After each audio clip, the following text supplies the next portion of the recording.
Vamos al siguiente. Tenemos el placer de tener aquí a Alberto Tejedor. Alberto Tejedor es un conocido de los nefrólogos valencianos porque ha trabajado conjuntamente con muchos de nosotros. Alberto Tejedor es profesor titular de nefrología, trabaja en el Hospital Gregorio Marañón, jefe de sección. Aparte, es un excelente clínico, conoce perfectamente muy bien los trastornos electrolíticos y, además, trabaja en líneas de investigación de nefrotoxicidad. Todos lo conocéis por sus líneas de cilastatina y otros mecanismos de toxicidad, y le hemos pedido eso, que hable de lo que él sabe mucho, pero nos va a hablar de mecanismos de nefroprotección y toxicidad, fluidoterapia y todas las controversias que tenemos en la actualidad. Estoy seguro que nos va a decir aspectos novedosos y que le vamos a hacer muchas preguntas. Gracias, Alberto, por el esfuerzo que has tenido, además con un problema familiar, que encima has hecho el esfuerzo de estar con nosotros. Muchas gracias. Muchas gracias. Gracias por tus palabras. Gracias a la organización por haber pensado en mí y gracias además por el honor de hablar después del profesor Redón, que nos ha ido marcando la pauta desde que yo era pequeñín y era lo que ahora se llaman nefrólogos jóvenes. Nos ha ido diciendo y por dónde ir. Y su charla ha sido realmente, como decía Pedro, ha sido magistral. Me piden que os hable sobre estrategias de nefroprotección, entre ellas fluidoterapia, porque desde que yo empecé la residencia era lo único que teníamos, aparentemente sigue siendo lo único que tenemos. Los antioxidantes que se han usado, los antiinflamatorios, los anti-TNF, no han acabado de cuajar y parece que seguimos volviendo al tema de fluidoterapia. Pero tengo dos partes porque quizá en la segunda parte me gustaría presentaros algo posible, algo que tenemos en marcha. Os daré los primeros datos en humanos que da la impresión de que es muy prometedor. Bueno, si dejo de lado los fracasos renales agudos de origen glomerular, de origen vascular, y me centro en los fracasos que conocemos globalmente como necrosis tubulares agudas, os diría que hay 4 posibles dianas en el riñón donde la fluidoterapia teóricamente podría ser útil. El primer elemento es el túbulo proximal.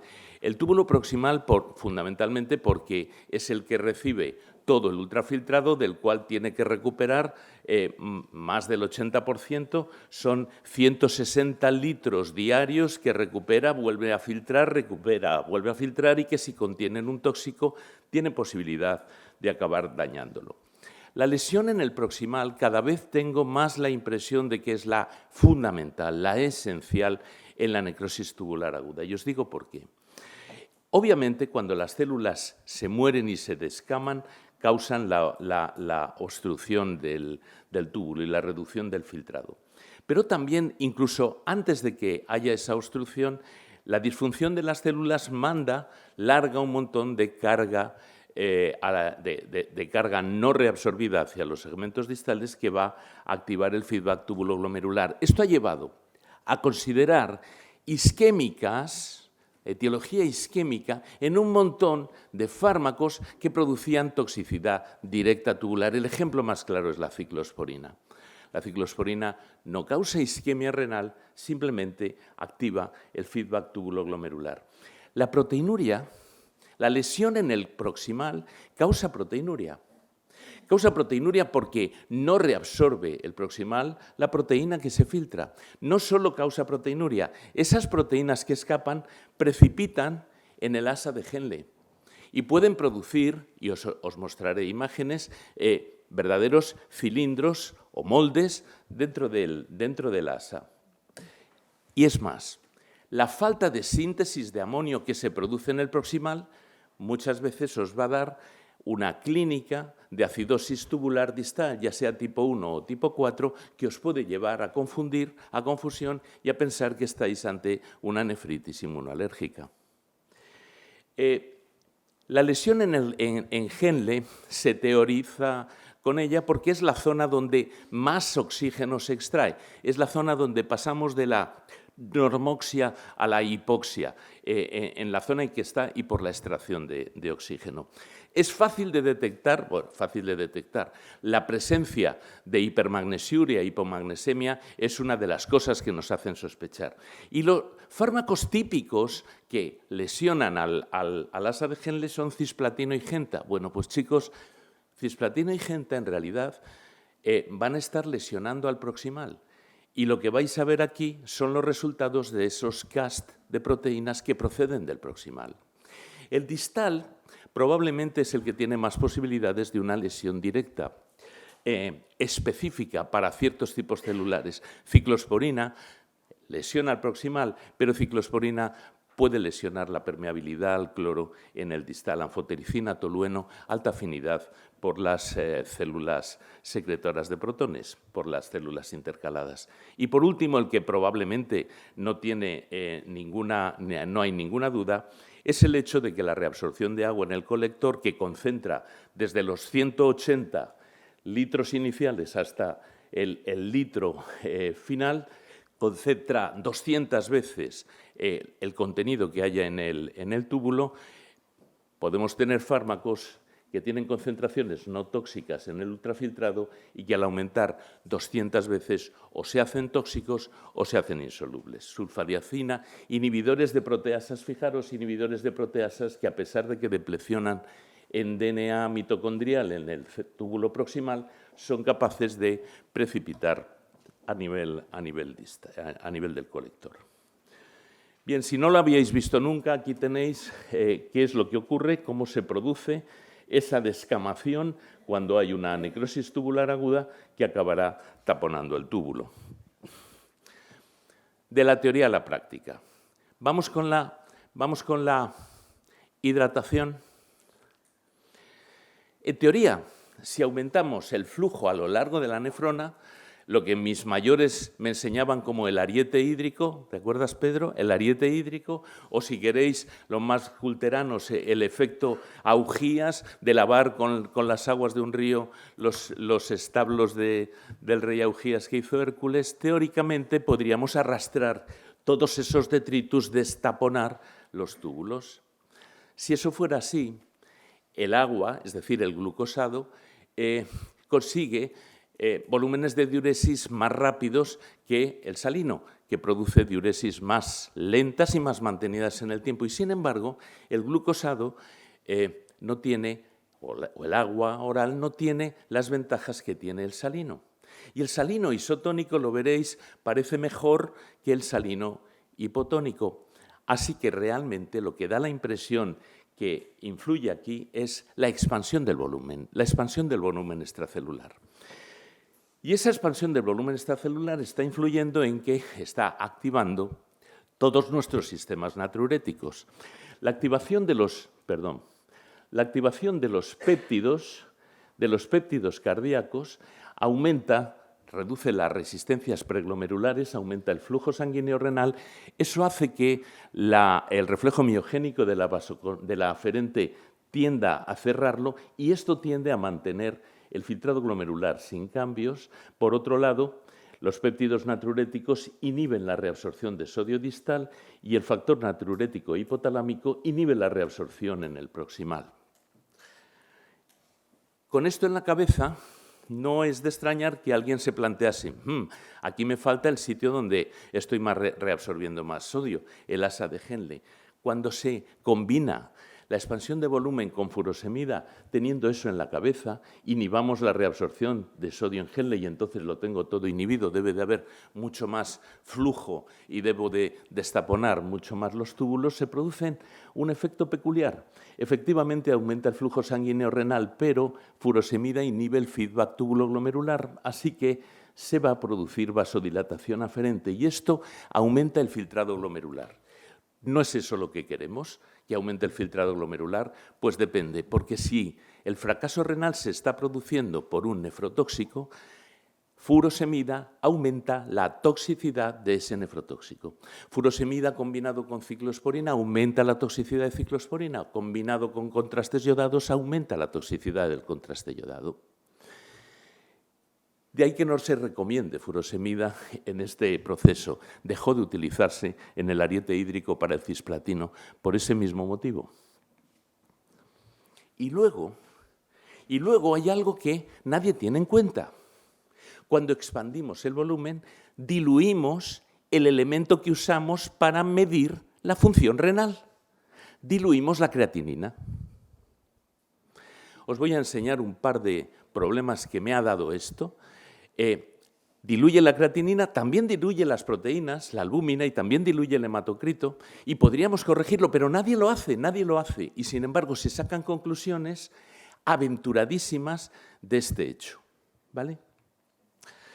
Si yo os preguntase ¿cuál creéis que es la situación paradigmática de utilización de expansión de volumen para prevenir el fracaso renal? Creo que estaríais de acuerdo conmigo que ha sido la nefropatía por contrastes. Dejadme que os hable algo de esta situación. Estas son las recomendaciones de evidencia en las normas de actuación clínica que tenemos en la Sociedad Española de Nefrología. Y como veis, bueno, pues tiene un nivel A, el que la hidratación previa con líquido sea eficaz, que el salino es algo mejor que el hipotónico, también es un nivel A, que la hidratación oral es inferior a la intravenosa, todo el mundo está de acuerdo, con un nivel C, que a pesar de eso es útil y debe realizarse, y lo que os digo, los fármacos que no son convenientes de combinar tienen un nivel A. Esta recogida de datos viene del UpToDate.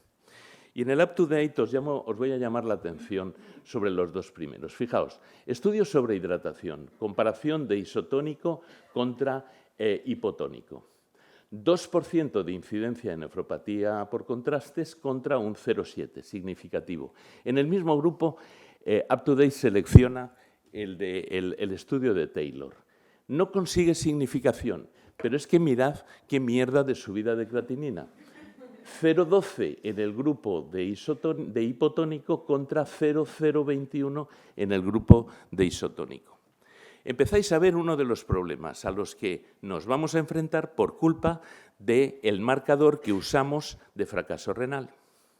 Por cierto, fijaos aquí cómo en el estudio de Solomon, cuando se compara salino contra salino furosemida, el aumento de nefropatía por contrastes con furo aumenta hasta un 45%.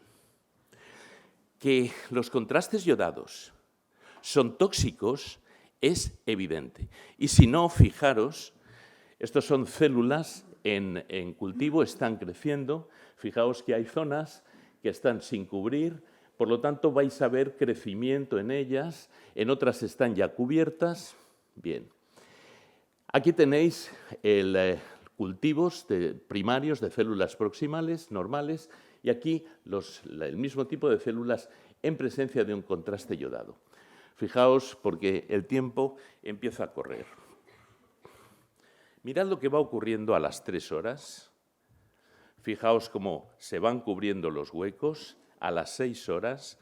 Las imágenes refringentes que van apareciendo son células muertas a las 24 y a las 48 horas, y hay grandes acúmulos de células muertas en el punto máximo de toxicidad del contraste yodado, a las 48 horas.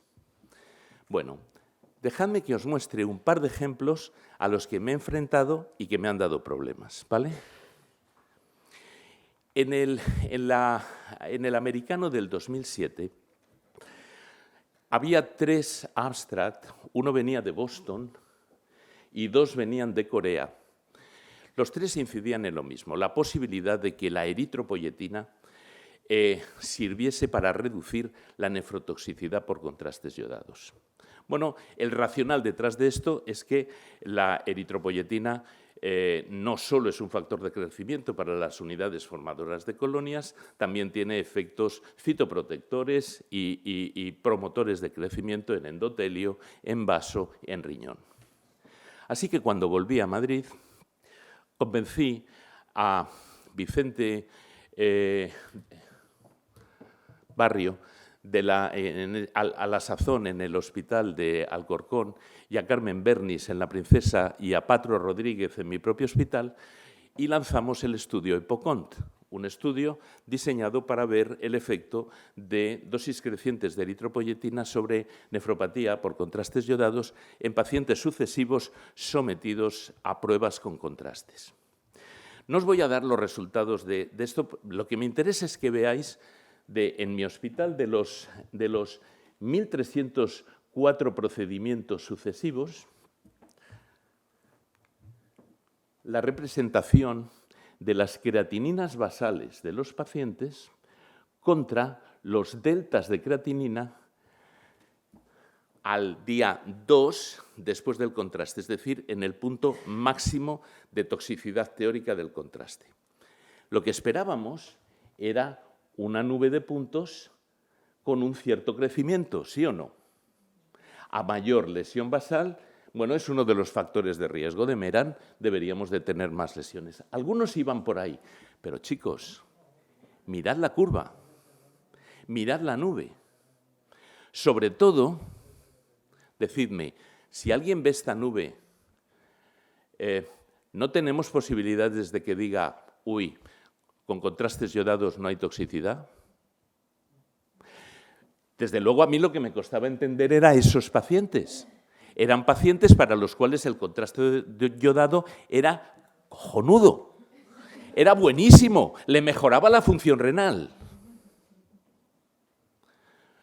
Cuando corriges por hematocrito, en este caso, porque el hematocrito baja más o menos cuando corriges por hematocrito, encuentras que hay un 14% de pacientes que efectivamente desarrollan una nefropatía por contrastes, una elevación de creatinina que empieza a ser evidente al día 2 y que dura una semana y que puede estar hasta un mes elevada. El segundo problema que tuve con contrastes en este sentido lo tuve cuando nuestros licenciatarios, a los que hemos pasado la licencia de la patente del fármaco que os mostraré a continuación, quisieron, como debían, confirmar que nuestros resultados eran verdad. Así que le pidieron a una CRO que repitiera nuestros modelos de protección contra toxicidad y esa CRO eligió un modelo de contrastes yodados para probarlo. Lo que hizo, y estos fueron los datos que pasó a nuestro licenciatario, vais a ver en azul la creatinina plasmática control con contrastes yodados y contrastes yodados más cilastatina. Esta era la situación basal. Para aumentar la sensibilidad del modelo y poder detectar más fracasos renales, hacían una nefrectomía 40 días antes de la prueba del contraste. La nefrectomía, lógicamente, subía la creatinina en todos los casos, la duplicaba, como esperas. Después, justo antes del contraste yodado, mantenían 24 horas deshidratándose a los animales para aumentar la toxicidad y a continuación hacían la prueba. Y mis licenciatarios vinieron con cara de perro a decir, oye, de antes de la prueba a después de la prueba, las creatininas bajan. Bueno, en un primer momento dices, bueno, sí, pero mira, el contraste yodado con cilastatina es mejor que es... paparruchas, esto es todo ruido, esto ha bajado. Bueno, cuando pasas el primer escalofrío y te paras a pensar, dices, bueno, vale, los rojos han recibido contraste, los verdes han recibido contraste y cilastatina, pero ¿qué ha pasado con los controles?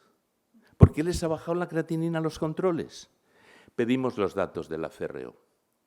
Y cuando nos dieron los datos, nos fijamos en los pesos de los animales. Y cuando les preguntamos, oye, ¿vosotros habéis expandido a los animales? Dijeron, bueno, sí, reconocemos que sí, a todos, incluidos los controles. Cuando se corrige por el peso la creatinina de esa expansión, entonces se ve que el contraste yodado efectivamente sube las creatininas y que cilastatina efectivamente producía reducción significativa en la toxicidad con respecto al contraste yodado. Por tanto, de momento no tenemos otra herramienta, pero recordad que la expansión de volumen nos está afectando a nuestro principal biomarcador de daño renal y que, por lo tanto, sacar conclusiones basadas exclusivamente en la creatinina o en el aclaramiento, porque es que, chicos, si diluyo la creatinina en un plazo de 12 horas, no me varía la creatinina en orina, es decir, el aclaramiento realmente va a aparecer mejor, el aclaramiento medido. Y, por supuesto, el calculado va a ir en función de eso.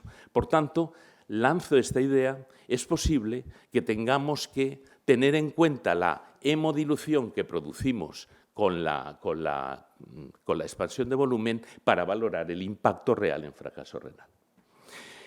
Y lo que quiero comentaros es algo que confío en que no sea el episodio cuarto de la Guerra de las Galaxias con esta nueva esperanza. Esta historia empezó cuando un cirujano cardíaco alemán hizo una prueba de asignar aleatoriamente a sus pacientes cardíacos, trasplantes cardíacos tratados con ciclosporina, a otro antibiótico o imipenencilastatina y encontró que en los que trataba con imipenencilastatina la creatinina era más baja. Hicimos un metaanálisis, estábamos trabajando a la sazón en la toxicidad de ciclosporina. Hicimos un metaanálisis y encontramos 5 trabajos en la literatura que habían hecho lo mismo. Tenían trasplantes con ciclosporina y los habían comparado imipenencilastatina contra otro antibiótico. Era un trasplante de corazón, el de Markevich, uno de pulmón-corazón, 2 de trasplantes renales y 1 de trasplante de médula ósea. Ese trabajo venía de la Princesa. Y lo que encontramos fue que imipenencilastatina reducía en un 43% los niveles de creatinina previamente aumentados por ciclosporina, independientemente del tipo de trasplante cardíaco, independientemente del nivel basal de insuficiencia renal o de daño renal producido por ciclosporina. El riesgo de desarrollar fracaso renal agudo o entrada en diálisis usando ciclosporina se reducía en un 76% si se asociaba imipenencilastatina. Imipenem no tenía pinta de ser el responsable de esto. Así que conseguimos de los laboratorios cilastatina pura y fuimos y la probamos en nuestros ensayos con ciclosporina. Y en nuestros cultivos protegía al 100% de la toxicidad por ciclosporina. Era una locura. La cilastatina inhibe la dehidropeptidasa y la dehidropeptidasa no actúa sobre ciclosporina. Es un endecapéptido cíclico, no es sustrato. No sabíamos por qué, lo probamos con tacrolimus. No tiene nada que ver estructuralmente tacrolimus con ciclosporina, pero también produce toxicidad en nuestros contrastes, también lo frenábamos.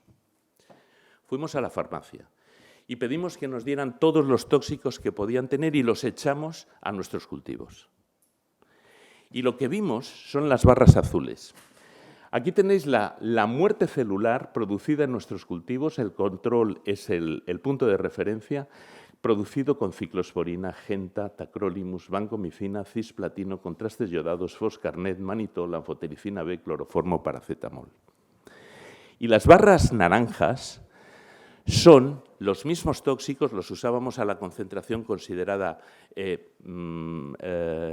terapéutica en sangre, ¿vale?, en presencia de cilastatina. Y encontramos que había 2 comportamientos. Había un grupo de fármacos en los que cilastatina bloqueaba al 100% la muerte celular y otros en los que parece que había más de un mecanismo, porque la reducía significativamente, pero no llegaba a anularla. Nos pusimos a buscar qué pasos podía estar interfiriendo cilastatina, pero antes dejadme que os muestre lo que veíamos. Mirad, estos son nuestros cultivos proximales y esto es lo que hace el cisplatino a las 24 horas. Esta es la misma dosis de cisplatino en presencia de cil. Esto es nuestro cultivo con vancomicina, 24 horas de vancomicina, nuestro cultivo con vancomicina y cilastatina, nuestro cultivo con gentamicina y nuestro cultivo con gentamicina y cilastatina. Cuando os digo, nos pusimos a buscar, fuimos paso por paso. Os he traído 3 de los estudios y lo repetimos con todos los fármacos que os he dicho. Fijaos, el receptor de muerte. Mirad cómo se expresaba con cisplatino y mirad cómo cisplatino-cilastatina lo reducía. El destripamitocondrias, VAX, una proteína que agujerea las mitocondrias por si no se han enterado que se están muriendo, que sí, convéncete. ¿Cómo aparece VAX y cómo lo frena cisplatino? O el sicario de la apoptosis, la caspasa 3, fijaos, con cisplatino y cisplatino-cilastatina. Repetimos estos estudios en todos los pasos descritos de apoptosis. Mejoraba o evitaba la depolarización mitocondrial, como os he dicho, la activación de VAX, la salida de citocromo C, caspasa 9, caspasa 3, caspasa 8 e incluso FAS ligando. Os lo he enseñado con cisplatino, con todo lo que estudiábamos era lo mismo. Chicos, no hay nadie tan bueno. ¿Qué demonios estaba haciendo cilastatina? Esta es la hipótesis de lo que creíamos que pasaba. Si un cultivo de células, os lo represento de esta forma, cuando tengo la llegada de un tóxico, este tóxico primario, esta lesión no la puedo evitar, esa lesión inicial puede ser sobre el DNA, si es un cisplatino, sobre la mitocondria, si es una ciclosporina, puede ser sobre el retículo endoplásmico, si es acetaminofén, o sobre la membrana, si es genta o si es banco. Pero esa célula que se muere lanza señales de muerte que matan otras células. Ahora tenéis en la pantalla 7 células muertas. De esas 7 células muertas, solo a esta la ha matado el tóxico. Probablemente mató otra aquí y otra ahí, pero estas otras las ha matado un mediador celular. Ese mediador celular que vuelve a señalizarse desde las muertas y vuelve a matar más, ese marcador, señalizador o amplificador de la señal es el mismo para todos los fármacos que estábamos usando. El mismo. De forma que cuando repetimos el ensayo en presencia de cilastatina no tiene nada que ver con la apoptosis, no tiene nada que ver con los mecanismos de acción de los fármacos que estudiamos, no tiene nada que ver, lo único que hace es que se une a una proteína que es una vecina incómoda de la misma estructura en la membrana donde está el receptor de muerte. Y la combinación de cilastatina con la de hidropeptidasa simplemente impide la internalización de la señal de muerte. Os enseño los modelos animales que hemos desarrollado. Hemos desarrollado, modelos de tóxicos, aquí tenéis con cisplatino, gentamicina, con acetaminofén, además de los que os he comentado de contrastes iodados, de ciclosporina, de tacrolimus, pero también, ¿por qué no? Igual esto iba más allá de los tóxicos, así que también lo hemos estudiado en modelos de fracasos agudos no tóxicos. En el modelo de ligadura y perforación de ciego, como su nombre indica, ligadura y perforación de ciego para generar una peritonitis. Este es el que estudiamos en menos tiempo, en 48 horas, porque es muy agresivo. O el modelo de rabdomiólisis. Aquí tenéis, induciendo la rabdomiólisis, cómo se deposita la mioglobina en las asas de gel que queda atrapadas. Y esto es igual con y sin cilastatina. Es igual con y sin cilastatina, ¿vale? Bien. Mirad cómo es la morfología. Esto es cisplatino. Aquí tenéis la formación de Blebs, la rotura, el desprendimiento. Esa proteinuria que os digo, de origen tubular, cómo llega y tapona las asas de Henle. Y mirad las mismas imágenes en presencia de cisplatino y cilastatina. Esto es sepsis.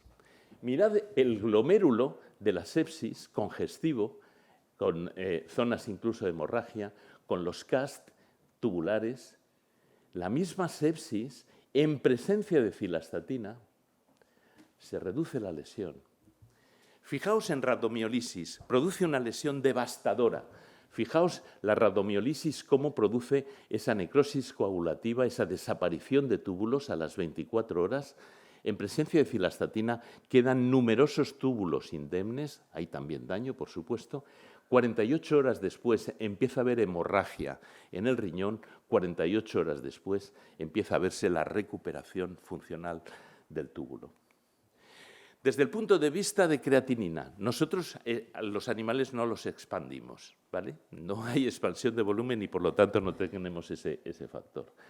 Fijaos en el modelo de cisplatino, creatinina, urea, filtrado glomerular, en el modelo de gentamicina, creatinina, urea, proteinuria, en el modelo de sepsis, creatinina, urea, caída del filtrado glomerular, proteinuria y recuperación en todos los casos con cilastatina, o en el modelo de rhabdomiolisis, creatinina, urea, caída en el filtrado glomerular y recuperación.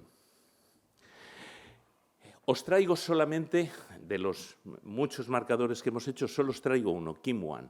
KIM-1 específico de la lesión del túbulo proximal. Mirad el patrón de KIM-1 en el modelo de cisplatino y en cisplatino con cilastatina. KIM-1 en el modelo de lesión por gentamicina y gentamicina-cilastatina. KIM-1 en sepsis, sepsis con cilastatina. KIM-1 en rhabdomiolisis a las 48 a las 72 horas y con cilastatina. Lo espectacular, señores, es que además de activarse la muerte celular, la lesión sobre el proximal transforma a la célula proximal en una fuente inesperada de oxidación y de inflamación.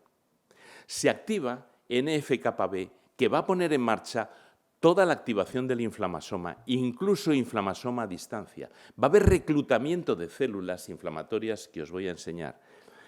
Lo que nuestros estudios empiezan a mostrar es que en esa fase de extensión tal vez seamos capaces de frenar muchos más problemas derivados de la lesión renal que la pura lesión renal. Aquí tenéis la activación de NF-κB en el modelo de sepsis y en presencia de cilastatina y cómo frenamos NF-κB. Cisplatino, necrosis tubular pura y dura, fracaso renal tóxico puro. Bien, en los fracasos renales tóxicos hay infiltración inflamatoria, hay reclutamiento de células, hay dendríticas que salen fuera del riñón, activan monocito macrófago y el macrófago infiltra. Esto es la infiltración por monocito macrófago en la toxicidad del cisplatino y en presencia de CIL. Infiltración por monocito macrófago en el modelo de Genta y infiltración por CIL, en presencia de CIL, infiltración de monocito macrófago en la sepsis. En la sepsis, que no te extraña que haya monocito macrófago en el riñón, lo que te extraña es que si bloqueas la muerte renal, no hay esa infiltración. Mirad cómo cae. Para que esos monocitos macrófagos que estamos atrayendo vayan a donde tienen que ir, la lesión va a señalizar, como señalizas a un perro de caza, va a señalizar dónde tienen que salirse los monocitos, activando moléculas de adhesión a nivel endotelial. Aquí tenéis la activación de VCAM o de ICAM, dos moléculas de adhesión esenciales para que el monocito macrófago salga en un punto determinado del torrente circulatorio. Mirad cómo se activan en sepsis y cómo esa activación es muy reducida en presencia de cilastatina. En definitiva, cuando se produce el daño renal, tenemos una fase de iniciación que depende exclusivamente de la capacidad y del mecanismo de toxicidad del agente tóxico.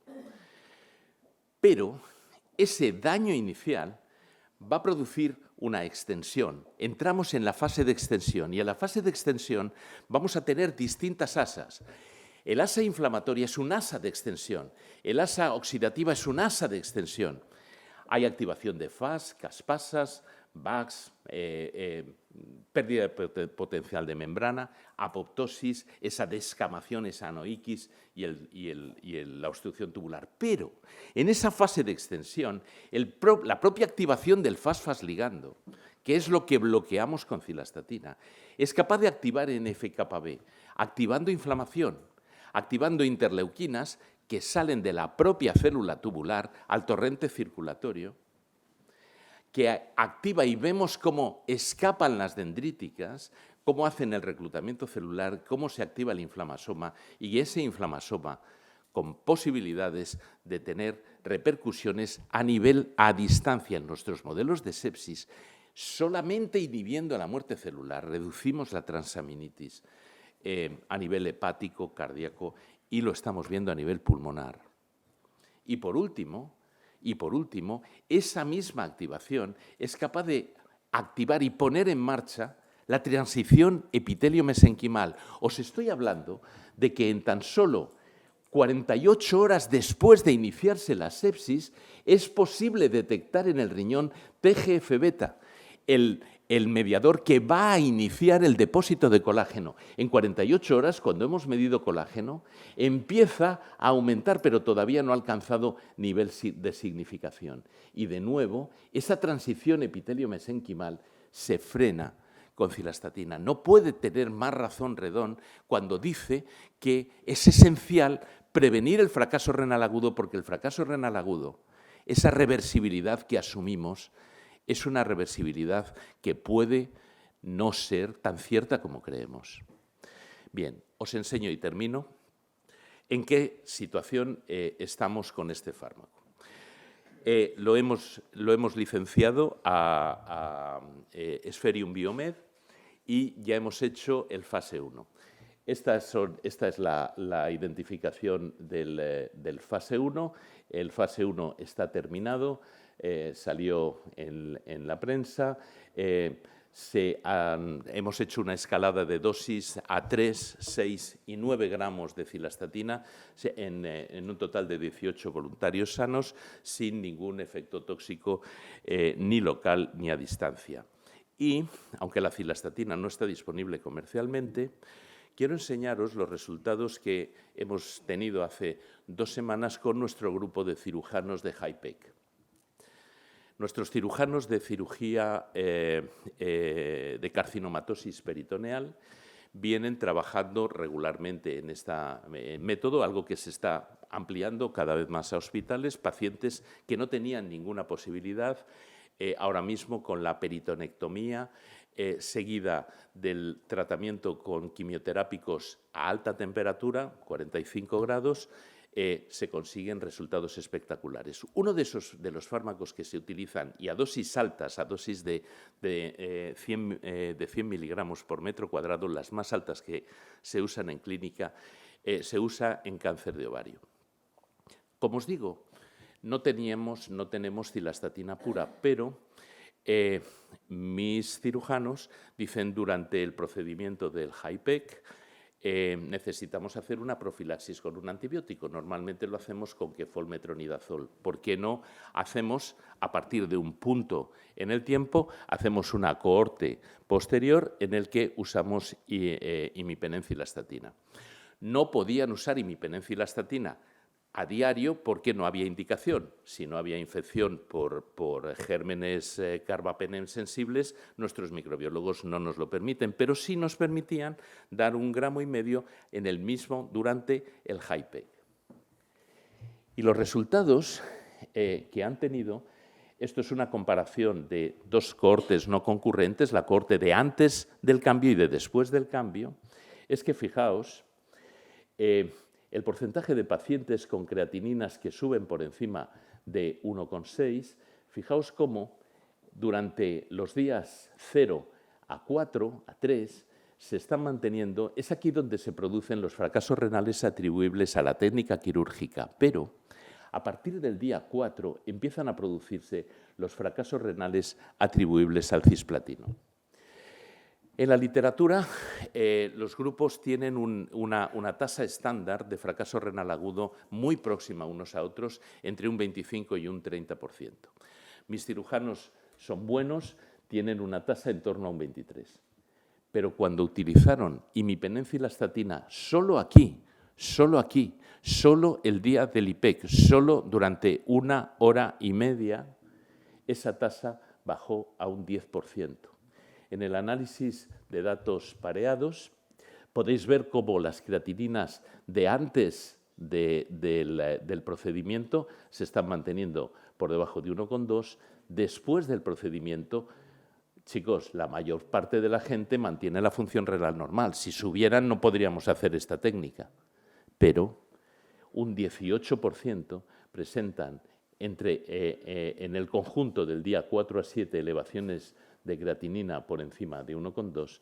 Ahí tenéis los valores frente a un 7% en el grupo con imipenencilastatina. En resumen, ¿cómo voy de tiempo? ¿Me he pasado? Es la última. Bien.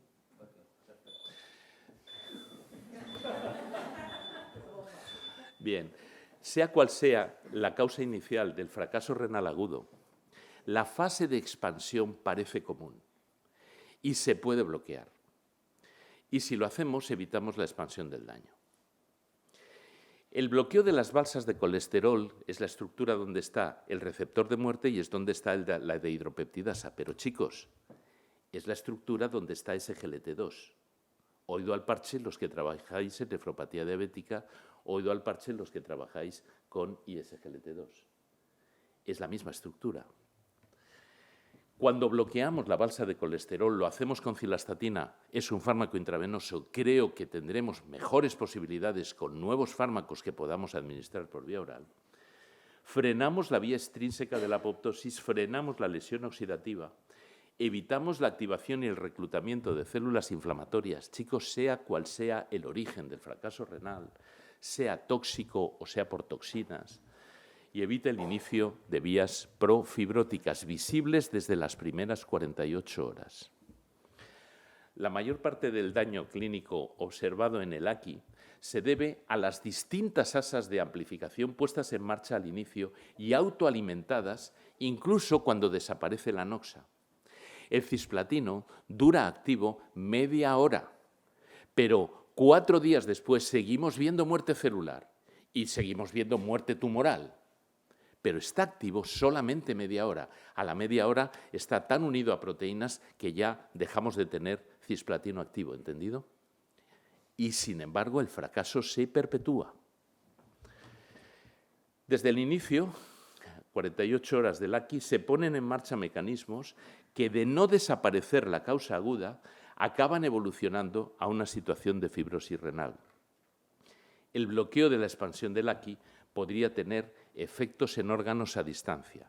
Ahora mismo, el FIS que estamos desarrollando, estamos viendo los efectos sobre el pulmón, sobre el corazón y sobre el tubo digestivo. La impresión que tenemos es que el mecanismo de expansión que hemos encontrado en el túbulo es un mecanismo de expansión común a todos los epitelios. En todos los epitelios estamos viendo lo mismo. Frenamos la toxicidad y la cicatrización y la hemorragia del túbulo, del tubo intestinal en modelos de Crohn y estamos viendo reducciones en la infiltración de células en el lavado broncoalveolar y la infiltración proteica en el lavado broncoalveolar de modelos de sepsis por LPS. Así que creo que, aunque la expansión de volumen no sea todo lo buena que debería de ser, vamos a tener en un futuro muy próximo posibilidades de prevenir el daño renal.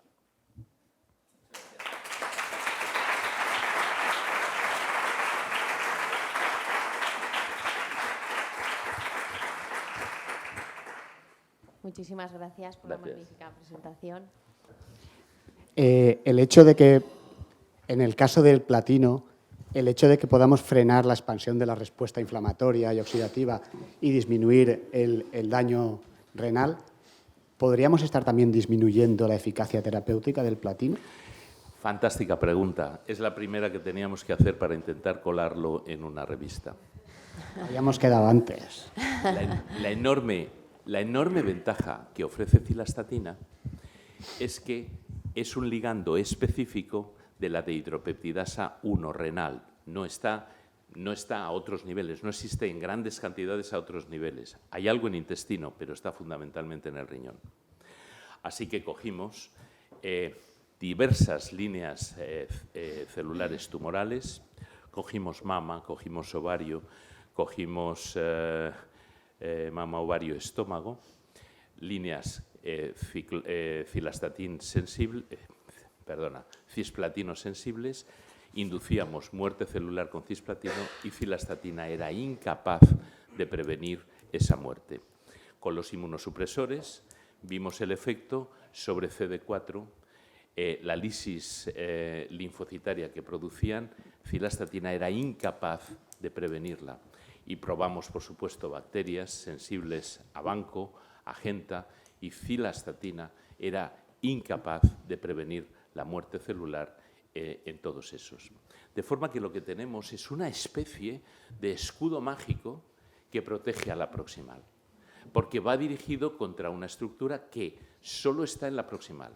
El mecanismo de muerte, el FAS-FAS ligando en la balsa de colesterol, es común a las células tumorales. Lo que no tienen es dehidropeptidasa renal. Es posible que el adenocarcinoma renal pueda tener dehidropeptidasa renal. Ese no sería un sitio donde yo iría a utilizar cilastatina, o al menos tendría que probarlo primero in vitro. Alfonso Pérez. Bueno, Alberto, a mí una vez más me dejas anodadado, pero vamos, enhorabuena. La pregunta mía es, porque se ha utilizado mucho y se continúa utilizando la acetilcisteína como en el caso de usar los contrastes iodados. Como antioxidante sabemos que es un antioxidante de fenómeno. ¿Habéis probado con eso a ver si también tiene protección? El asunto es que tanto el efecto antiinflamatorio que tiene un anti-TNF-alfa o el efecto antioxidativo que podría tener acetilcisteína o que probablemente tiene melatonina, que tiene además una elevadísima afinidad por la mitocondria, pero que no se estudia porque no hay interés comercial, no hay posibilidad de proteger el uso de melatonina. El problema es que cuando intentamos actuar solo sobre un asa de amplificación, no estamos actuando sobre las demás y por eso se nos escapan, por eso seguimos teniendo daño. Por supuesto que nosotros seguimos usando acetilcisteína y expansión de volumen cuando hacemos contrastes iodados, bueno, pues por una relación de costo-beneficio y beneficio-riesgo. Probablemente eso cambiará, pero lo que es espectacular es que una molécula como es cilastatina, que no es antioxidante, tú la pongas, no os he traído datos de oxidación, pero es que frena la producción de radicales libres. Y no lo hace ella. Lo que hace es que si evitas la muerte, evitas los radicales, si evitas la oxidación y evitas el consumo de superóxido dismutasa.